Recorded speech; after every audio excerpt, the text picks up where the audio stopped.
Hello and नमस्कार प्यारे दोस्तों। आज हम क्लास 6 की हिस्ट्री का चैप्टर नंबर फर्स्ट का सेकंड पार्ट करेंगे, जो स्टार्ट होता है नेम्स ऑफ द लैंड। तो इसको स्टार्ट करने से पहले हम एक बार मैप देख लेते हैं, तो उससे हमको सही से समझ में आ जाएगा। ये मैप है इंडिया का। सबसे पहले इस मैप को समझ लेते हैं। मैप में ये अपना इंडिया है, इसको 4 भागों में डिवाइड करते हैं। सबसे पहले ये हो गया ईस्ट, ये हो गया वेस्ट, ये हो गया नॉर्थ और ये हो गया अपना साउथ। तो इस तरह को इंडिया को 4 भागों में डिवाइड करते हैं। इसको फर्दर और डिवाइड कर सकते हैं हम ऐसे और ऐसे। यहाँ पे कलर चेंज कर लेते हैं। तो ये हमारा हो गया नॉर्थ वेस्ट, नॉर्थ ईस्ट और south east and south west. इस तरह से इंडिया को 4 भागों में डिवाइड करा जा सकता है। और इसमें जो हमारे आगे चैप्टर में हमको पता लगेगा, जो हम देखेंगे वो होगा ये रिवर जा रही है इंडस रिवर, ये और जो इसका इंडस रिवर का ये वैसन है। इसमें जो 5 नदियां हैं जिनसे मिलकर जो इंडस रिवर में मिलती हैं और फिर ये पाकिस्तान से होते हुए अरब सागर में चली जाती है। तो इसी इंडस रिवर के नाम पर ही अपने देश का नाम इंडिया पड़ा है। जो लोग इधर से आए, ईरान से, इधर से लोग आए जो विदेशी, उन्होंने इस रिवर के नाम पर ही इंडिया नाम अपने देश को बोला। मतलब इस रिवर के नाम पर ही अपने देश का नाम इंडिया उन्होंने कहा। ये इंडस कहाँ से निकला है?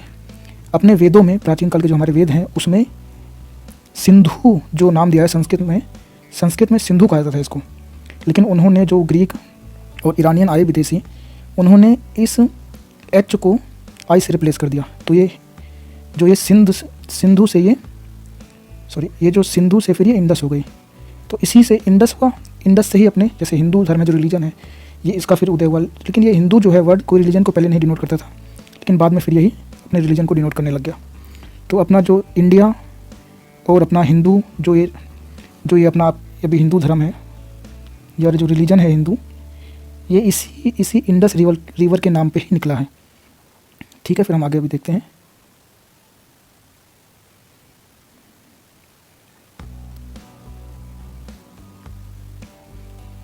The name of the land, names of the land. 2 of the words we often use for our country are India and Bharat. आज हम जो अपने देश के बारे में नाम यूज़ करते हैं, एक तो नाम भारत है और दूसरा इंडिया है। ये अपना ही देश है जहाँ ऐसे 2 नाम यूज़ होते हैं, इंडिया और भारत। हमारे संविधान में लिखा हुआ है इंडिया दैट इज़ भारत, मतलब दोनों एक ही है। हमने अपने संविधान में इसको लिख दिया है। ठीक है, आगे क्या होगा? आगे होगा the word India came from the Indus. देखो आ गया ना कि इंडिया जो वर्ड है ये कहाँ से आया? इंडस से आया। कॉल्ड सिंधु इन संस्कृत, जिसको संस्कृत में क्या कहते हैं? सिंधु। जो ईरान से लोग आए और ग्रीक से लोग आए, उन्होंने क्या कर दिया? इसको इंडस की जगह इंडस कहा। इंडस से फिर इंडिया हो गया। The Iranian and Greek came through north west. कहाँ से आया था? नॉर्थ वेस्ट, जो भी मैंने आपको दिखाया था। नॉर्थ वेस्ट दिखा देता हूँ आपको एक बार फिर से। ये एरिया ये है अपना, ये वाला, ये हो गया अपना नॉर्थ वेस्ट। तो वो ईरानी और जो ग्रीक थे इधर से ही आए थे। ये जो है ईरानियन और ग्रीक लोग इधर से ही आए थे।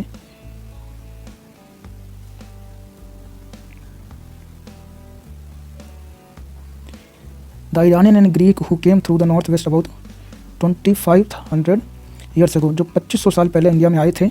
And were familiar with the Indus, और वो किससे? इंडस जो रिवर थी उससे फैमिलियर थे, उससे परिचित थे। Call it Hindus. उन्होंने इसको क्या कहा? हिंदूज और इंडोज, क्योंकि वो इंडस नहीं कह पाए, तो उन्होंने क्या कर दिया इसको? हिंदूज या indoors. And the land of east of the river was called India, और जो इंडस रिवर के ईस्ट में, जो उसके पूर्व में था, उन्होंने इसको क्या कह दिया? इंडिया कह दिया। The name Bharat war used for a group of people who lived in the north west. और भारत कैसे पड़ा? ये भारत पड़ा पीपल जो लोग रहते थे कहाँ? नॉर्थ वेस्ट में रहते थे। And who are mentioned in the river, और ये कहाँ मेंशन है? अपने ऋग्वेद है जो उसमें मेंशन है। द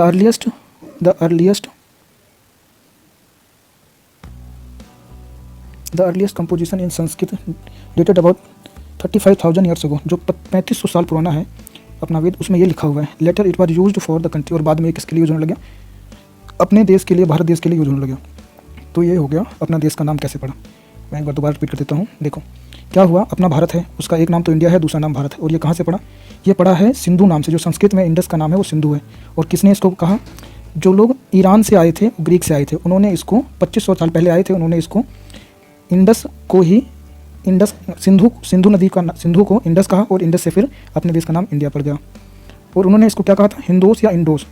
और दूसरा नाम भारत कैसे पड़ा, भारत जो है पुरानी ट्राइब है, ट्राइब के नाम पे भारत पड़ा। जो ऋग्वेद है उसमें जो पीपल जो नॉर्थ वेस्ट में रहते थे उनके नाम पर फिर अपने देश का नाम भारत पड़ा। और ये कहाँ है, कहाँ मेंशन है, ऋग्वेद में। और ये अर्लीस्ट इंस्क्रिप्शन है जो संस्कृत में लिखा हुआ है। Finding out about the past, हम अपने पास्ट के बारे में कैसे पता लगाते हैं, क्या मिलता है हमें जिससे हमको इसको पता लगता है। There are several ways to finding out about the past, यहाँ बहुत से तरीके हैं जिससे अपने पास्ट, अपने इतिहास, अपने हिस्ट्री के पिछली हिस्ट्री के बारे में हम जान सकते हैं। One is to reach for the read book, एक है जिससे कि हम किताबें पढ़ लें जो पहले की लिखी हुई हैं। That were written long years ago, जो बहुत पहले लिखी हुई हैं, उन किताबों को पढ़ के हम अपने इतिहास, अपनी हिस्ट्री के बारे में पता लगा सकते हैं। दीज आर कॉल्ड मनुस्क्रिप्ट, इनको क्या कहते हैं, मनुस्क्रिप्ट कहते हैं। Because they were written by hand, क्योंकि ये हाथ से लिखे हुए हैं। This came from the Latin word, ये मनु शब्द कहाँ से आया, लैटिन वर्ड है, जिसका मीनिंग होता है हैंड, मतलब हैंड से लिखा हुआ। These were usually written on the palm leaf, जो ये है, ये यूजुअली कहाँ पे लिखी जाती थी, पाम लीफ पर। जो पाम लीफ होती है, पाम के पत्ते होते हैं, उन पर लिखी जाती थी। और on the specially prepared for bark of the tree known as the birch, और ये जो ट्री की बर्च होती हैं, जो छाल होती है, उन पर लिखी जाती थी। Which is grown in Himalaya, और ये पेड़ कहाँ मिलता था, हिमालय में मिलता था। जैसे ये देखो, ये एक मनुस्क्रिप्ट है। Over the years many manuscript were eaten away by insect, बहुत साल हो गई पुरानी है, क्योंकि बहुत साल हो गई पुरानी है, देखो बहुत साल हो गई पुरानी है, तो इनको कीड़े मकोड़ों ने, इंसेक्ट ने इनको खा लिया है। सम डिस्ट्रॉयड, कुछ खत्म हो गई है, और मैनी, और जो कुछ हैं वो अभी बची हुई हैं, और वो कहाँ रखी हैं, अपने मोनेस्ट्रीज और मंदिरों में रखी हुई हैं। जैसे ये एक मनुस्क्रिप्ट है, ये देखो, ये पेड़ की छाल पे लिखी हुई है, ठीक है। अब ये देख लेते हैं, a page from a palm leaf manuscript, this manuscript was written about the 1000 years ago, ये मनुस्क्रिप्ट जो 1000 ईयर्स अगो लिखी गई हैं। The palm leave were cut into the pages and tied together and make book, और इन manuscript को एक एक पन्नों को अलग अलग लिखा जाता था, फिर इनको टाइट कर दिया जाता था, एक दूसरे के साथ नथी कर दिया, जोड़ दिया जाता था, और फिर इससे क्या होता, टुगेदर करके इनको एक बुक बना दिया जाता था। और इसको फिर आगे चलते हैं, देखते हैं। हैव सर्वाइव्ड, और ये जो मनुस्क्रिप्ट हैं अभी भी सर्वाइव्ड हैं। ऑफ्टन प्रेजेंटेड इन टेम्पल, ये कहाँ पर है, टेम्पल में, मोनेस्ट्रीज में अभी रखी हुई हैं। This books dealt with the kind of subject, और ये किससे डील करती थी, बहुत सारे सब्जेक्ट, एक चीज़ के ऊपर नहीं लिखी गई थी, बहुत सारी चीज़ों के ऊपर मनुस्क्रिप्ट लिखी गई थी।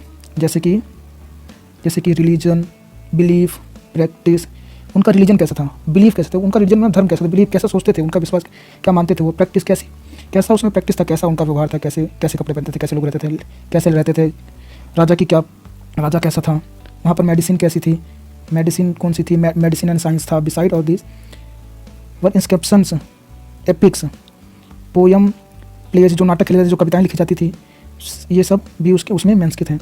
और ये किस में लिखी होती थी, संस्कृत में लिखी होती थी, संस्कृत में लिखी होती थी। देयर अदर वर इन प्राकृत, जो प्राकृत लैंग्वेज है, कुछ प्राकृत में लिखी जाती थी और संस्कृत में, दोनों में लिखी जाती थी। प्राकृत और संस्कृत ये दोनों मार्क करने वाले हैं, इनमें लिखी जाती थी। देखो, संस्कृत, प्राकृत और तमिल, तीन लैंग्वेज थी उस समय जिसमें ये मनुस्क्रिप्ट अपनी लिखी जाती थी, ठीक है। Language use by ordinary people, जो प्राकृत थी वो किसके द्वारा यूज की जाती थी, ऑर्डिनरी पीपल, जो सामान्य लोग होते थे, उनके द्वारा यूज की जाती है। We can also study inscriptions, जो इंस्क्रिप्शंस हैं उनको भी हम स्टडी कर सकते हैं। इंस्क्रिप्शन भी हमको अपने हिस्ट्री के बारे में पता करने में बहुत जानकारी देते हैं। दीज आर रिटन, ये भी किस में लिखे होते थे, प्राकृत में, संस्कृत में, इन्हीं सब में लिखे होते थे। These are writings are related to hard surface, ये किस पे लिखे होते थे, ये राइटिंग जो है हार्ड सरफेस है, कोई जो कठोर चीज़ होती है, जैसे कोई वस्तु हो गया, कोई पत्थर हो गया, कोई लोहे का सामान हो गया, जिसकी एक प्लेट सी हो, उसके ऊपर लिख दिया उन्होंने। Hard surface such as stone और मेटल जो होते हैं, उनके ऊपर उन्होंने लिख के इसको इंस्क्रिप्शन को बना दिया। ये जैसे कि मेटल हो गया, स्टोन हो गया, इंस्क्रिप्शन, ये इन पे लिखा जाता था। जैसे अशोक के इंस्क्रिप्शन हमको मिले हैं बहुत सारे, जो हमको हमारी हिस्ट्री कंस्ट्रक्ट करने में बहुत मदद करते हैं। अगर अशोक के इंस्क्रिप्शन नहीं मिले होते तो आज हमारी हिस्ट्री कुछ और होती। Sometimes kings got their order, क्या करते कुछ समय क्या होता था कि राजा जो है ना, पिछले जो हमारी हिस्ट्री में पहले वो राजा अपने इंस्क्रिप्शन पे अपना ऑर्डर लिख के देता था। उस समय कोई लिखने का तरीका तो था नहीं, तो वो क्या करते थे, वो इंस्क्रिप्शन जो पत्थरों पर ही अपना आदेश लिख के भेज देते थे।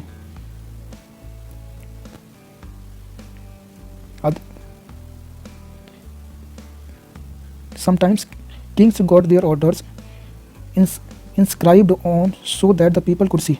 और राजा क्या करते थे, अपने ऑर्डर जो है पत्थरों पर इंस्क्राइब करते, मतलब उत्कीर्ण करते हैं ना, जैसे हिंदी में कहते हैं उत्कीर्ण कर दिया, उस पर मतलब लिख दिया, किसी खुरीदनी से ऊपर खुरीद दिया। तो इस तरह से उन पर उस हार्ड सरफेस पर उन्होंने लिखते थे। पीपल कुड सी, जो पीपल देख सके, पढ़ सके और उनको ओबे कर सके, इसलिए वो उस पर जो है। There are other kinds of inscription as well. और यहाँ पर वो एक ही वही इंस्क्रिप्शन नहीं, और भी तरह के इंस्क्रिप्शन थे। Where man and women including king and queens, जहाँ पर मैन और वुमेन, आदमी औरत और उसमें राजा और रानियाँ भी इंक्लूड हैं। रिकॉर्डेड वाट दे डिड, वो क्या करते थे, उन्होंने क्या करा है उसके बारे में वो रिकॉर्ड करा देते थे। जैसे देखो क्या करा उन्होंने, फॉर एग्जाम्पल के लिए king often kept record victorious battle. जैसे किसी राजा ने कोई लड़ाई जीती तो उसके बारे में फिर वो उस पत्थर पर उत्कीर्ण करा देता था उसको, मतलब उस पर बनवा देता था।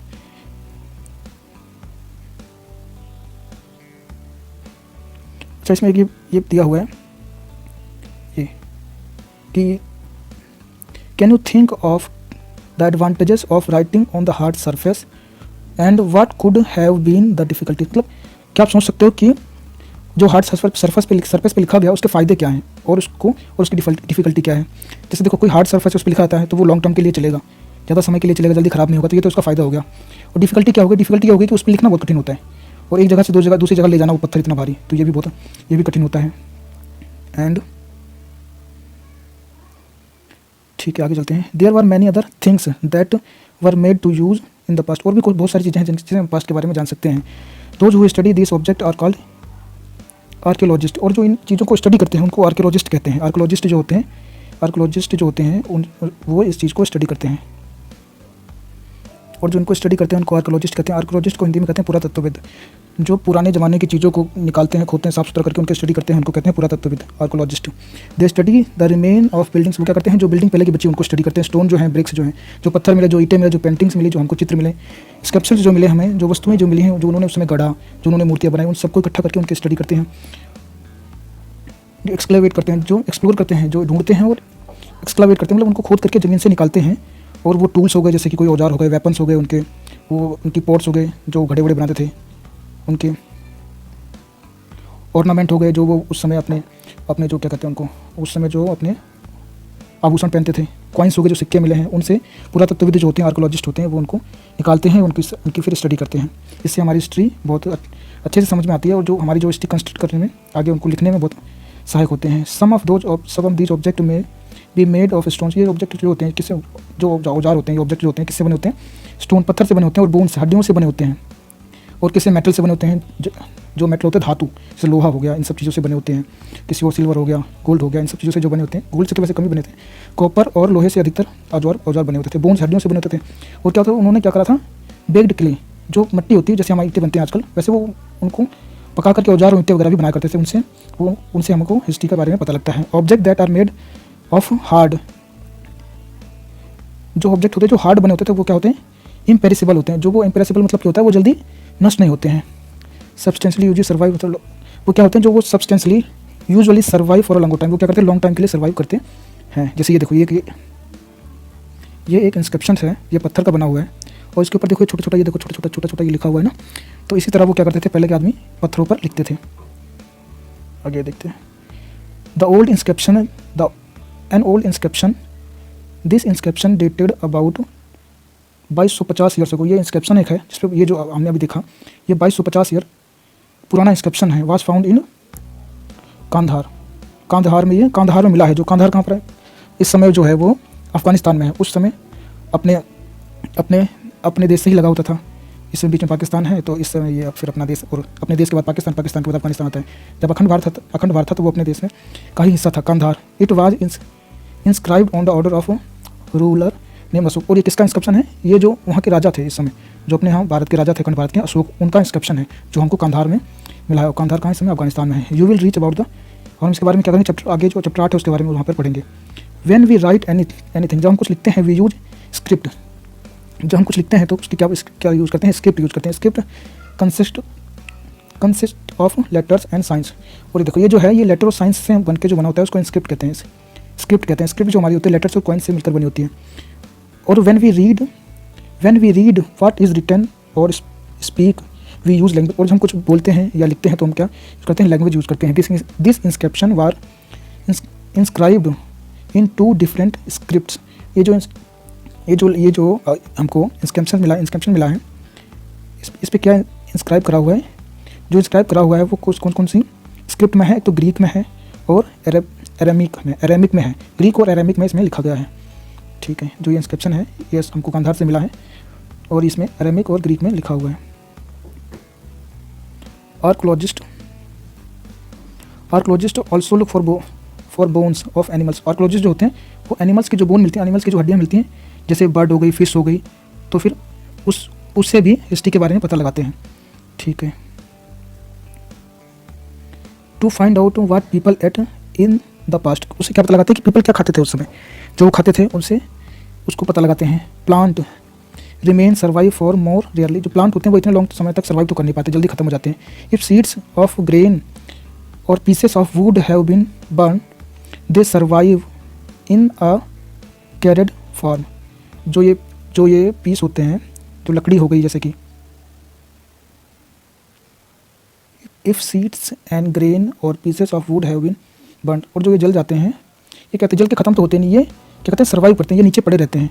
तो वो आर्कोलॉजिस्ट क्या करते हैं, इनको निकाल के फिर इनकी स्टडी करते हैं। Do you think cloth is found frequently by archaeologist, क्या तुम्हें लगता है, क्या तुम सोचते हो कि जो क्लॉथ्स हैं, historian that is scholars who study the past often use the word source to refer to the information found from inscriptions. जो हिस्टोरियन होते हैं, हिस्टोरियन इतिहासकार होते हैं, जो स्कॉलर्स होते हैं, जो विद्वान होते हैं, वो लोग जो जो मनुस्क्रिप्ट फाउंड हुई है, जो पांडुलिपि हमको मिली है, हिंदी में पांडुलिपि कहते हैं मनुस्क्रिप्ट को, उसको रेफर करते हैं सोर्स कहते हैं। वो सोर्स मतलब हमको जिससे हमको जानकारी मिलती है, ये मनुस्क्रिप्ट हो गई और ये हमारा सोर्स, इसको क्या रेफर करते हैं, सोर्स मतलब जरिया है, एक जरिया है जिससे कि हमको इतिहास के बारे में आगे पता लगता है। उसको वो किससे रेफर करते हैं, सोर्स से, जो मनुस्क्रिप्ट मिली है। इंस्क्रिप्शंस एंड आर्कोलॉजी, और जो इंस्क्रिप्शंस और आर्कोलॉजी है इसको वो सोर्स कह के बुलाते हैं, जिससे हमको आगे की हिस्ट्री कंस्ट्रक्ट करने में या हिस्ट्री के बारे में जानने में मदद मिलती है।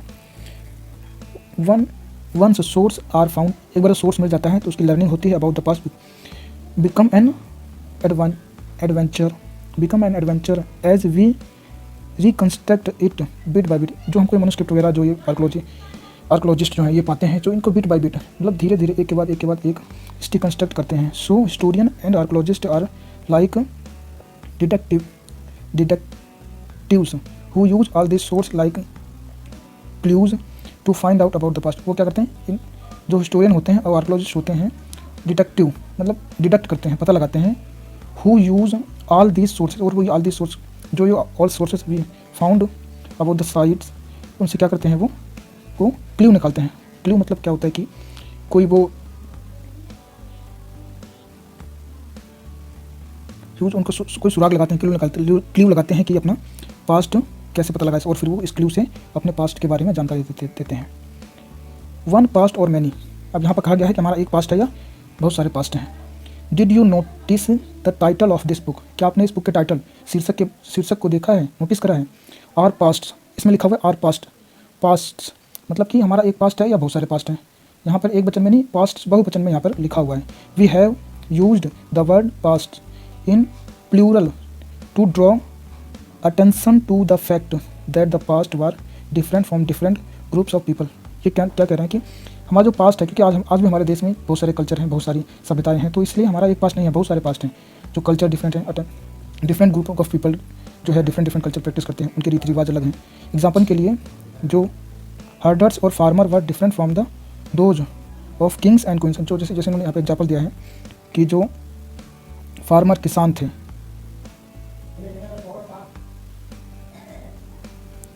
जैसे इसमें कहा गया है कि जो हर्डल्स थे और फार्मर थे, हर्डल्स मतलब जो पशु को पालन करते हैं वो हर्डल्स हो गए, फार्मर किसान हो गए, वो कैसे थे, वो अलग थे, किससे थे, राजा से। राजा किंग और क्वीन और हर्डल्स और फार्मर, ये जो है इनका रहन सहन अलग अलग था। तो इस तरह से अलग अलग हिस्ट्री है।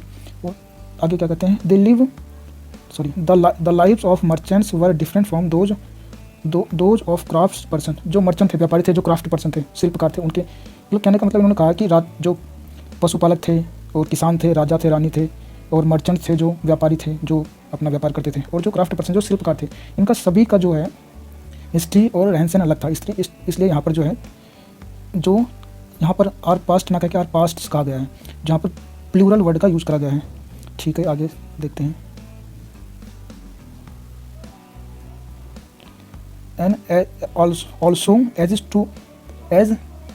True even today. और ये देखो, ये आज भी तो ऐसा ही है। कोई बहुत मेरे को बहुत गरीब है, कोई किस तरह का गुजरात में गुजराती कल्चर फॉलो होता है, राजस्थान में राजस्थानी, यूपी में यूपी का, दिल्ली में तो सब जगह का ही होता है। तो इस तरह से ये अलग अलग, साउथ में चले जाऊँ तो वहाँ पर केरल, तमिलनाडु में वहाँ पर अलग कल्चर फॉलो होता है।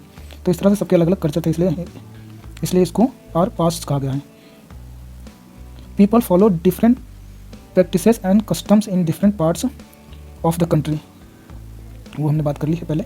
फॉर एग्जाम्पल, जैसे टुडे आज most of the people in living in the Andaman Nicobar. हाँ देखो, जो अपना अंडमान निकोबार है, जो समुद्र के बीच में है, अपने देश का जो पार्ट है, वहाँ पर पीपल कैसे हैं, देयर वोन फूड, जो उनका फूड क्या है, वो फिशिंग करते हैं, जो हंटिंग करते हैं, मछलियों को पकड़ते हैं, शिकार करते हैं, और जो फॉरेस्ट प्रोड्यूस होता है, जो वनस्पति होती है जंगलों की, उनसे अपना भरण पोषण करते हैं। वो आज यहाँ अपने मेनलैंड में, इंडिया में, जो हमारे राज्य हैं, जैसे यहाँ पर लोग क्या करते हैं, किसानों से या मार्केट से अपना भोजन खरीद के अपना जीवन यापन करते हैं। और अंडमान और जो आइसलैंड है, वहाँ पर लोग क्या करते हैं, जो मछली पकड़ते हैं, हंटिंग करते हैं, शिकार करते हैं, वो पेड़ पौधों पर निर्भर रहते हैं।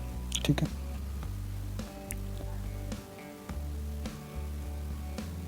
इसमें आगे कह रहे हैं कि मोस्ट पीपल जो लिव हैं सिटी में रहते हैं, वो अलग तरह से अपना भोजन करते हैं, मतलब उनको सप्लाईज होती है फूड की, वो अलग तरह से होती है। Difference such as these existed in the past as well. और ये जो आज है, ये पास्ट में थी। बिसाइड्स, इसके अलावा, there is another kind of difference. और यहाँ इसके अलावा बहुत सारे डिफरेंस हैं। We know great deal about the king and the battle they fought because they kept records of their victories. और ये हम कैसे बोलते हैं, जैसे जो राजाओं ने पहले लड़ाई में लड़ी, उन्होंने क्या कर दिया, केप्ट करके रखा है अपने रिकॉर्ड को, जिससे हमको उससे बारे में पता लगता है। Generally ordinary people such as hunters and fish, जो फिशिंग जो है, जो हंटर्स हैं, जो शिकार करने वाले हैं, जो फिशिंग करने वाले हैं, और जो गैदरर हैं, इकट्ठा करने वाले farmer, did not kept record of what they did. और वो क्या करते हैं, जिस राजा महाराजा ने लड़ाई लड़ी तो उन्होंने अपना इंस्क्रिप्शन पे अपना रिकॉर्ड करा दिया। लेकिन जो उस समय हंटर्स, जो ये गरीब लोग थे, जो अपना फिशिंग करते थे और फार्मर थे, वो अपना रिकॉर्ड तो रखते नहीं थे। तो उनके बारे में हमको कैसे बहुत कम पता लगता है, और राजा महाराजाओं के बारे में बहुत ज़्यादा पता लगता है। अगर ये भी रिकॉर्ड रखते तो आज हिस्ट्री कुछ अलग होती है, और भी कुछ इतिहास के बारे में हमको जानने को मिलता है। While archaeology help us to find out about their lives. जो आर्कोलॉजी है, जो पुरातत्व है, ये हमको क्या करता है, जो उनके जीवन के बारे में पता लगाने में हमारी बहुत मदद करता है। There is much that remains unknown. यहाँ पर बहुत कुछ है जो अननोन है अभी, हम जिसके बारे में हमको पता नहीं है। अगर और भी चीज़ें हमको मिलें, जैसे इंडस वैली से जो सिंधु घाटी सभ्यता है, वहाँ से हमको बहुत चीज़ें मिली हैं, कितनी जगह में फैली हुई थी, जो विशाल स्नानागार में हमको मिला, वहाँ से उसके बारे में उनकी सभ्यता का पता लगता है। इस तरह से अगर आज भी अगर बहुत चीज़ें मिलें और आर्कोलॉजिस्ट जो है उनको ढूंढ सके, तो हिस्ट्री के बारे में और भी हमको बहुत अच्छे तत्व मिलेंगे। ठीक है, आगे देखते हैं। What do dates mean. Dates का क्या मतलब होता है?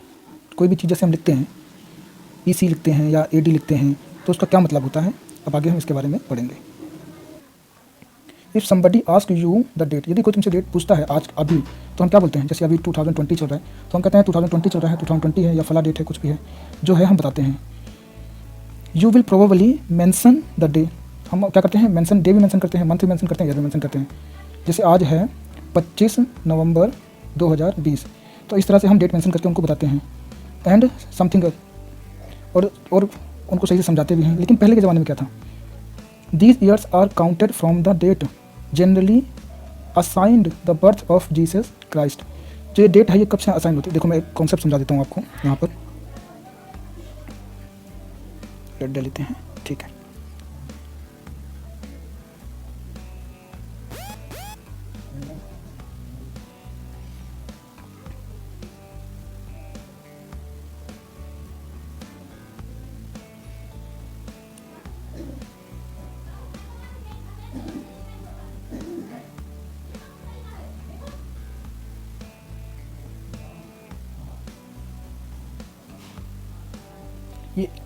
ये आज हमारा 2020 है, ये हो गया 0।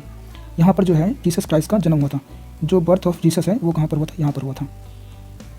ये बर्थ ऑफ जीसस है, इस 0 पे हुआ था, ये 0 है।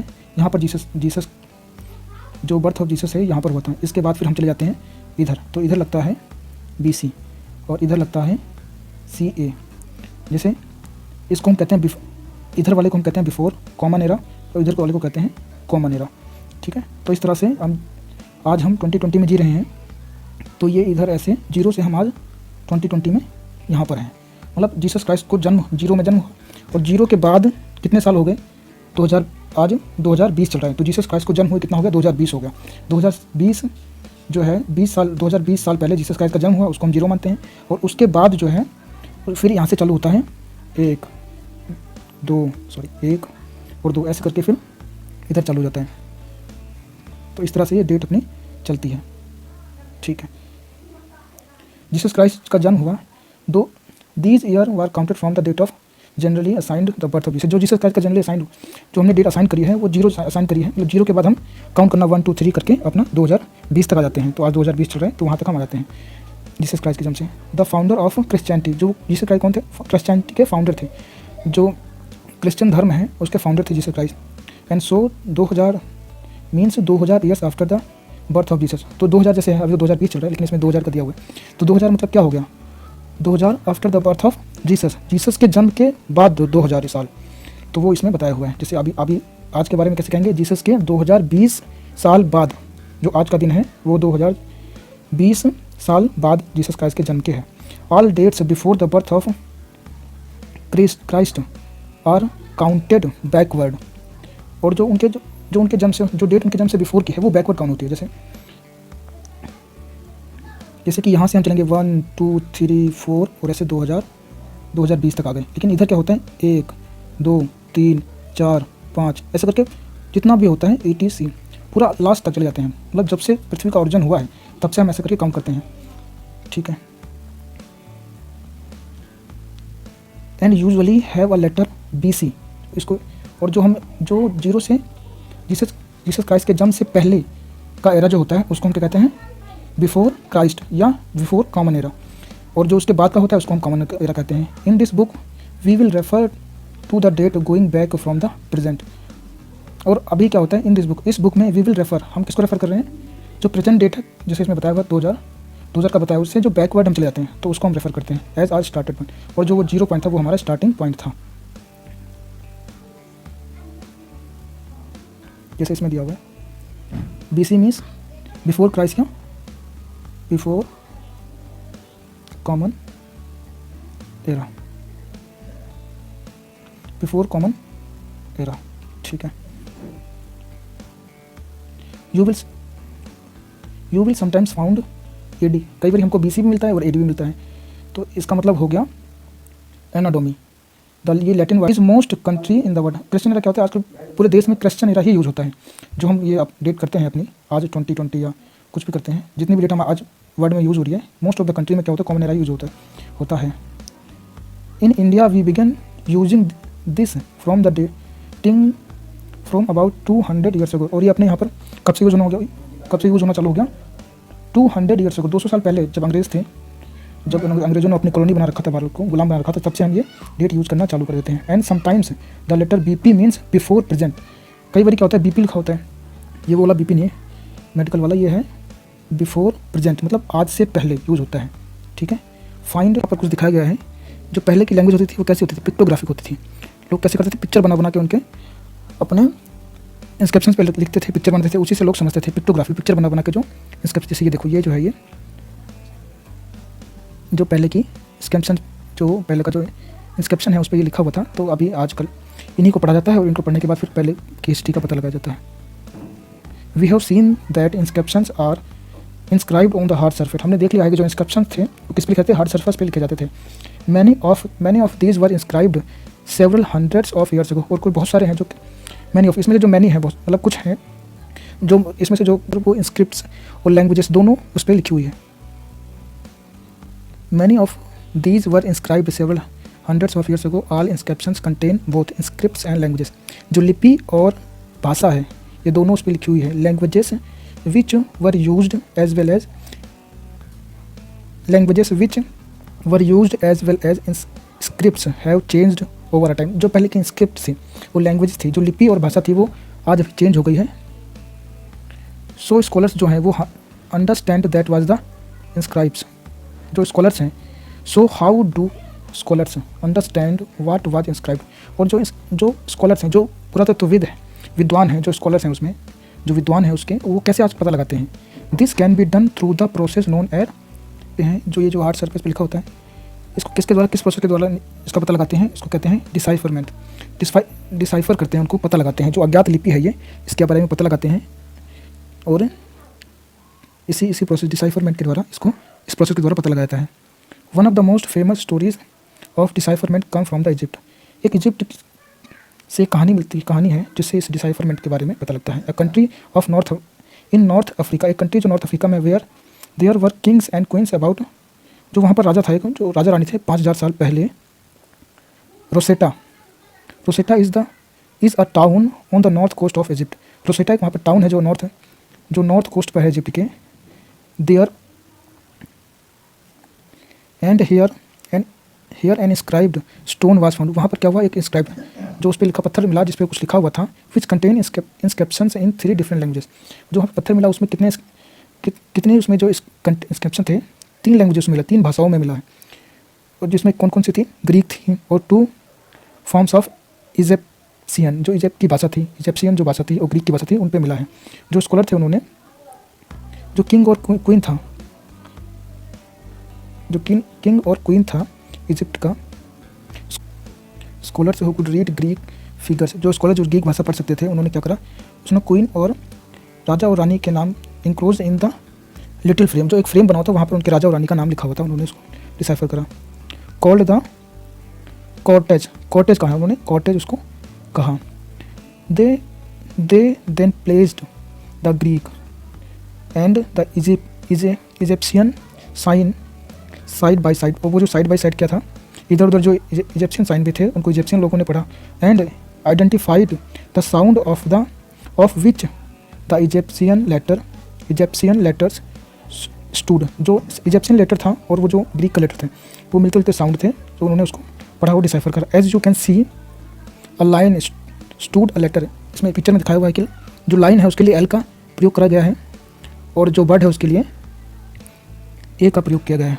Once they know about the letter stood for, जब उन्होंने लेटर के बारे में पता लगा और वो स्टूड हो गए, उसको समझ गए, they could read about the inscription as well. और तो फिर उन्होंने क्या करा, इंस्क्रिप्शन को भी रीड करा। फिर जैसे देखो यहाँ पर एल शब्द तो लॉइन के लिए यूज हुआ है और जो ए शब्द है किसके लिए, बर्ड के लिए यूज हुआ है। ठीक है, तो पहले लोग ऐसे ही साइन बनाते थे, फिर उसका जो साइन पहले देते थे। आज जो आर्कोलॉजिस्ट हैं उन साइनों को ऐसे पढ़ रहे हैं, उनको लेटर्स में डिनोट कर रहे हैं और फिर उससे हिस्ट्री का पता लगा रहे हैं। तो इस तरह से अपना ये फर्स्ट चैप्टर कंप्लीट होता है। एक बार ओवरव्यू ले लेते हैं इसका पूरे चैप्टर का।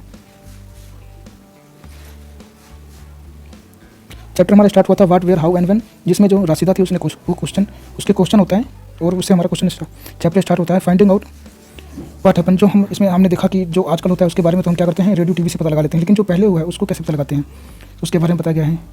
What can we find about the past, हम पास्ट के बारे में क्या पता लगा सकते हैं, क्या पता लगाते हैं, उनका कल्चर था, कैसे रहते थे, हंटर थे, हर्डर्स थे, फार्मर थे, रूलर थे, कैसे थे वो पता लगाते हैं। वेयर डिड पीपल कहाँ रहते थे, जैसे इसमें बताया हुआ था नर्मदा के किनारे रहते थे, क्या खाते थे, क्या पीते थे। हंटर थे जो एनिमल को मारते थे। जंगलों पर उनको जंगलों के बारे में जो कलेक्शन ऑफ रूट था, जो vast wealth of the surrounding forest था उसके बारे में उनको पता था। और ये हमको कहाँ मिले थे, सुलेमान और खिरतार जो है हमारा पहाड़ियों पे, नॉर्थ वेस्ट सुलेमान और खिरतार की पहाड़ियाँ हमने पहले भी देखा था। ये हो गया सुलेमान और ये हो गया खिरतार और ये इंडस रिवर हो गई। तो यहाँ पर रहते थे, इधर गारो में रहते थे और इधर विंध्यास में रहते थे, यहाँ पर ये विंध्यास है। तो इस तरह से ये लोग यहाँ पर रहते थे, नदियों किनारे रहते थे क्योंकि वहाँ पर पानी मिलता था। बड़ा एग्रीकल्चर वहीं पर डेवलप हुआ। जो है राज्य बन निकला, उभर के आया, उसका नाम था मगध। मगध बहुत बड़ा राज्य वहाँ पर निकल के, पावरफुल किंगडम निकल के आया, ये हमने देखा। और लोग कैसे आते थे, जो ट्रेवल करते थे एक जगह से दूसरी जगह, तो कल्चर का आदान प्रदान हुआ, वो भी हमने देखा। Why do people travel now days, ये हमने यहाँ से पढ़ा। हमारे जो देश का नाम कैसे पढ़ा, जैसे जो इंडस रिवर है उसके नाम पर हमारे देश का नाम इंडिया पड़ा। जो ग्रीक और जो ईरानियन थे उन्होंने अपने देश को, जो 25 साल पहले अपने देश इंडिया में आए थे, 2500 साल पहले इंडिया में आए थे, जो उन्होंने फिर अपने देश का नाम इंडिया कहा। फिर आगे हमारा भारत कैसे पड़ा, भारत पड़ा हमारे ऋग्वेद में भारत एक ट्राइब करके जो एक जनजाति थी, उसके नाम पर हमारा जो है भारत का नाम, इंडिया का नाम भारत, हमारे देश का नाम भारत पड़ा। फाइंडिंग अबाउट द पास्ट, हमको पास्ट पे मनुस्क्रिप्ट वगैरह जो है इंस्क्रिप्शन से हड्डी बोन, जो बर्ड्स की जो हमको हड्डियाँ मिलती हैं, जो हमको स्टोन्स मिलते हैं, जो इंस्क्रिप्शन मिलते हैं, मनुस्क्रिप्ट मिलती है, उससे हमने अपने हिस्ट्री के बारे में पता लगाया। और जो इसको स्टडी करते हैं जो इनको स्टडी करती हैं उनको क्या कहते हैं, आर्कोलॉजिस्ट कहते हैं, पुरातत्वविद। इन सब चीज़ों को, जैसे ये हमको पॉटवेयर मिला, ये सील्स वगैरह हमको मिली, इससे हम अपने हिस्ट्री को कंस्ट्रक्ट करते हैं। और हमारा जो पास्ट है ये हमारा एक नहीं है, बहुत सारे पास्ट हैं। प्लूरल में लिखा हुआ यहाँ पर आर पास्ट। तो मतलब इसमें हमने देखा कि हमारा एक कल्चर अलग अलग जगहों पे अलग अलग लोग कल्चर फॉलो करते हैं, तो इसलिए हमारे बहुत सारे पास्ट हैं। हमने आगे फिर डेट के बारे में पता लगा। तो इस तरह से हमारे बहुत सारे पास्ट हैं। इस तरह से हमारे चैप्टर पूरा फिनिश होता है और हमने चैप्टर नंबर फर्स्ट कर लिया है। अब आगे के वीडियो में हम चैप्टर नंबर सेकंड करेंगे। सो धन्यवाद सबका।